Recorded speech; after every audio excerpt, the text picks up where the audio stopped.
Hi everyone! So first of all, sorry that this video was so dark. As many of you guys know, the lighting in my bedroom is not the best and I cannot get over to my lamp right now as it's kind of just too far away and I don't want to bother with it.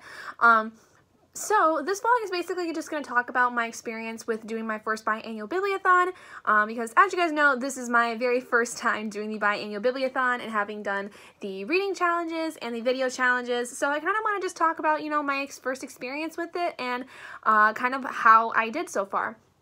So unfortunately, this was not the best week for me to do the biannual bibliothon, I think, because unfortunately, this week's been kind of crappy in my personal life. I was planning on doing a vlog following the entire week and posting that on my channel tomorrow on Saturday, but unfortunately, 90% of the week was either sick or not in a good mood enough to want to record anything. So it's been a very bad week for me, unfortunately. Monday, basically, I had a lot of things going wrong, just seemed to be one thing right after the other, and it made me very, very angry throughout the entirety of the day. So my mental state was definitely not where I needed it to be, and then basically the rest of the week is me having been on and off sick because unfortunately right now in Michigan the changing temperatures are vast, and it's basically going from one day being about 20 degrees or so, 20 degrees Fahrenheit or so, to about 50 degrees Fahrenheit the next day, or, just basically a large jump, and then it drops back down drastically the day after that, and so it's been messing a lot with my sinuses, and basically when that happens to me, I get very bad pressure headaches where it kind of sits here in my head. Sometimes will end up wrapping around my entire head and will focus on the spot between my head and my neck, and it gets to a point many times where I have actually a full-on migraine, and it gets to also a point where when I have that migraine, I physically cannot move without wanting to throw up. Thankfully, though, this week I did not hit that point, but I definitely had a lot of pressure headaches this week that caused me to actually miss classes because I could not sit and focus in class. I could not sit and actually feel myself learning anything. I definitely felt withdrawn and I couldn't really just focus on anything, so I thought it would be better for me to stay at home just so I could try to recuperate. Thankfully, yesterday on Thursday, I think I kind of have kicked that in the butt, for now at least. Unfortunately, though, in terms of the biannual bibliothon, I didn't do as well in the reading challenges as I had expected to, mostly because of the fact that I was sick and I couldn't really focus on any books. I did finish one book, which I'm pretty proud of myself for, despite having been sick, and that was the group book Otherworld by Jason Segel and Kirsten Miller. And I really enjoyed it a lot. Like, I seriously did. It was probably way better than I expected. Oh, I say probably. It was way better than I expected. I ended up giving it 5 out of 5 stars, and I'm going to be having a review for it coming out later, sometime next week, where I'm going to go into more some of my thoughts on it. There's a lot to talk about when it comes to that book, so it's going to be interesting how I'm going to focus my attention on the review. Currently, I have less than an hour left of The Scarlet Letter by Nathaniel Hawthorne. I really thought I was going to get that finished this week, but unfortunately, I didn't have as much time to listen to my audiobook today as I would like to have. Just kind of didn't end up happening, and then I've also been working through Harry Potter and the Deathly Hallows, and I didn't finish that. I am almost 150 pages into the book, though, and the cool thing is if you've been on my channel with me for a while, you'll know that I never finished the Deathly Hallows. I had started it when I was a lot younger, but I never finished it.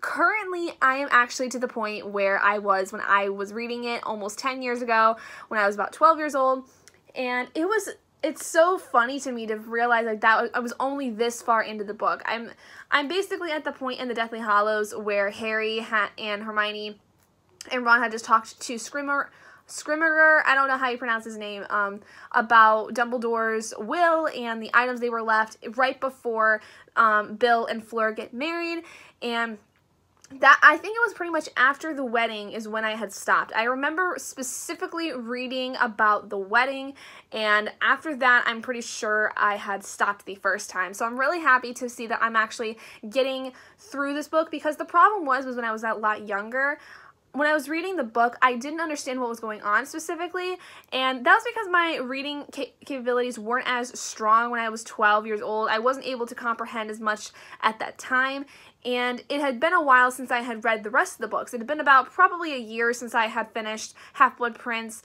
because I was a little bit of a slower reader when it came to the Harry Potter series. I kind of like read them in spurts, whereas as of currently, I've been reading them almost pretty much one right after the other. So I know exactly what's going on this time. I'm following the story a lot better now than I did when I was 12, which is amazing. It makes me so happy. I feel like I actually know what the heck's going on. And after having read a lot of reviews of the Deathly Hallows, because I know basically what happens in the story, but after having read some of the reviews, it's been a little bit easier to read through the book myself because, you know, just I'm picking up some things that people were mentioning in their reviews about the book that I'm like, yeah, that makes sense now that I've read that myself. Now, it's not that I spoiled myself because I've known what happens in the Deathly Hallows for years. It's just I never physically read the book itself, and so I really wanted to make sure that, especially in 2018, I got to do that. So I'm really excited that I'm actually going to be doing it. I am going to be finishing my entire TBR that I do have for the Biannual Bibliothon sometime this next coming week. I do plan on doing that because they are all actually books, with the exception of Agnes Grey, that I had actually wanted to read in the first place. It was just that they all were books on my TBR that I could fit for these challenges. So I will be reading all of those before I read any other books. I'll be finishing up all the books that I had listed. Then I will be moving on to the other books I had listed.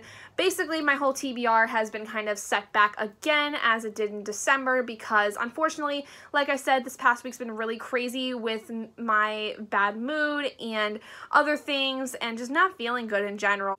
I'm pretty proud of myself, you know, despite the fact of only having read one book, but getting up 6 video challenges this week. I'm very, very impressed with myself with how this week ended up turning out. I did only post 6. I was going to post my fictional MASH video, but unfortunately, that kind of idea went to scrap because I didn't have the time to actually write a story following my fictional MASH results, so I just didn't have the time. So I thought, you know, I don't want to put up something that's unfinished, so I will scrap the idea and I will give myself the final day to not post anything because I've been posting basically all the other challenges throughout the week, so I'm pretty proud of myself. I'm really excited to see the results, and I'm so glad that there are so many of you who are now a part of my channel that have come to watch more content of mine. I hope you enjoyed the content you saw for the Biannual Bibliothon, and I hope that I can continue to impress you with the content that I'm moving forward with. Overall, my experience with the Biannual Bibliothon was I thought it was really fun. I did participate in a lot of the reading sprints first starting out. That was essentially how I was able to finish Otherworld. I almost said Underworld. That's not what it is. The reading sprints helped me with finishing Otherworld and at least getting started with Harry Potter the Deathly Hallows.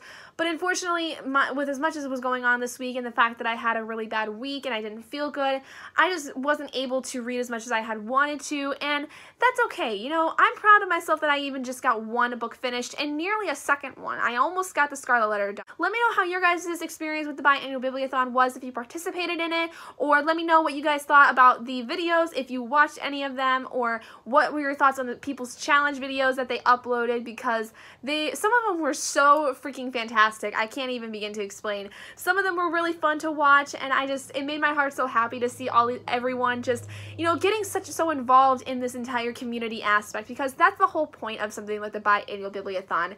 It is a booktube community event where we just come together and we have fun and we do crazy things that involve books and reading and everything under the sun when it comes to that. So I hope you guys had a wonderful week with the Biannual Bibliothon. And don't worry, in the summer I will be doing it again because this was too much fun to not do again. But anyway, thank you guys so much for joining me in this vlog and this little talk of my experience with the Biannual Bibliothon. If you guys did enjoy it, please do give it a big thumbs up. And if you're not already and you'd like to be, hit that button down below and subscribe to become an owlet in our flock. And I will see all of you guys in my next video. Bye guys!